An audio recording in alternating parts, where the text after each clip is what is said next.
नमस्कार शेतकरी मित्रांनो, वर्षानुवर्ष रासायनिक खतांचा खर्च वाढत चाललेला आहे व उत्पन्न कमी होत आहे। त्याचं कारण म्हणजे जमिनीमध्ये असणारे मित्रकिडे हे नष्ट होत आहे। त्यासाठी एकमेव पर्याय म्हणजे शेणखत। कुजलेले शेणखत पिकाला दिले तर ते अमृताचं काम करते व कच्चे शेणखत जर पिकाला दिले तर ते विषाचं काम करते। आपण दरवर्षी पिकामध्ये शेणखत देत असतो, ते ढेकळाच्या स्वरूपात असल्यामुळे ते वाहून जात असते किंवा त्यामध्ये हानिकारक बुरशी येत असते।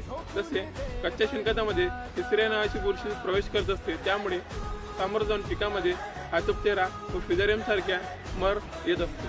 सोबतच कच्चं शेणखत हे हुमण अळीचं अन्न असते, त्याच्यामुळे हुमणी अळी सुद्धा कच्च्या शेणखतामध्ये प्रवेश करते।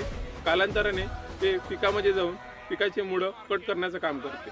यासाठी पर्याय म्हणजे झायडेस कंपनी घेऊन आलेली आहे झायटोनिक गोधन हे उत्पादन 2 किलो प्रति टन शेणखतासाठी।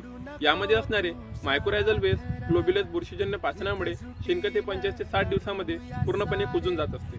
शेणखत हे नरम, भुसभुशीत, दुर्गंधविरहित असे तयार होऊन जात असते। तसेच शेणखतामधील हानिकारक बुरशी मारून हुमणी अळीचा प्रादुर्भाव कमी झालेले व जैविक गोष्टीने समृद्ध असे शेणखत तयार होऊन जात असते।